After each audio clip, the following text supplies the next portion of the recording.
शबनम अपनी दूधमुंही बेटी आयशा के साथ बैठी आशा भरी आंखों से बड़े से गेट की ओर ताक रही थी कि कब ऊपर वाले की रहमत हो और गेट खुले।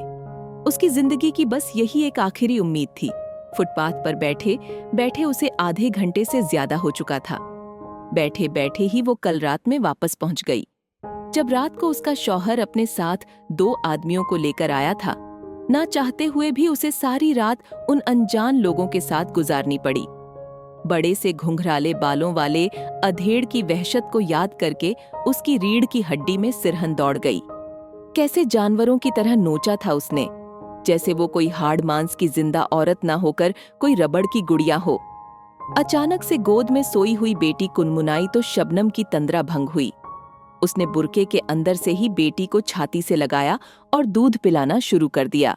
रात के दरिंदों के दांतों से काटने की टीस रह रहकर उभर आती थी। शून्य को देखती हुई आंखें अभी भी एकटक गेट पर टिकी हुई थीं, इस बात से अनजान कि दूसरी मंजिल पर एक कमरे से एक जोड़ी आंखें उसे लगातार देख रही थीं। वो आंखें थीं करसन भाई पटेल की, शहर के जाने माने बिजनेसमैन की 3 पीढ़ी पहले करसन भाई के दादा कच्छ गुजरात से इस शहर में खाली हाथ आए थे। 3 पीढ़ियों की मेहनत और लगन के कारण आज इतना बड़ा नाम था कि आसपास के 10-20 शहरों के लोग भी उन्हें नाम से पहचानते थे। देखते देखते करसन भाई भी अतीत में 2 साल पीछे चले गए।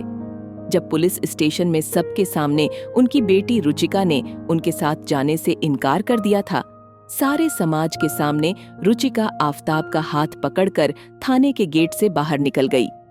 मौके पर मौजूद पुलिस इंस्पेक्टर ने भी मजबूरी से कंधे उचका दिए। आफताब उन दर्जन भर ऑटो वालों में से एक था जो करसन भाई के गोदाम के अंदर इसीलिए खड़े रहते थे कि वहां से दिन में 2-3 चक्कर भाड़ा मिल जाता था, जिससे उनकी रोजी रोटी बढ़िया चल रही थी। अचानक से एक दिन सीसीटीवी में रुचिका के भाई ने उसे आफताब के साथ बातें करते देख लिया तो घर में तूफान आ गया। रुचिका अगले दिन आफताब के साथ थाने में पेश हो गई और अपने घर वालों पर प्रताड़ित करने का आरोप लगा दिया। रुचिका बालिग थी, इसलिए करसन भाई का रुतबा भी कुछ काम न आया।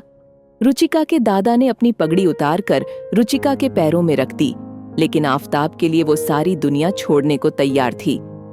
बाप की पगड़ी को मिट्टी में पड़ी देख करसन भाई की आंखों के आंसू पत्थर हो गए। उसी समय उन्होंने बाप की पगड़ी उठाई और पीछे देखे बिना घर को रवाना हो गए। पिता को घर के बाहर उतारकर बाहर के बाहर ही चले गए। आधे घंटे बाद जब घर आए तो सिर के ऊपर एक छोटी सी चुटिया थी। उनके पंडित जी भी आ चुके थे, जिन्हें करसन भाई ने पहले ही फोन कर दिया था। तुरंत घाट पर जाकर करसन भाई ने रुचिका का पिंडदान कर दिया। अब घर के एक छोटे के कोने में रुचिका की हार छड़ी फोटो ही उसकी एकमात्र निशानी थी। सच्ची घटना पर आधारित एक कहानी।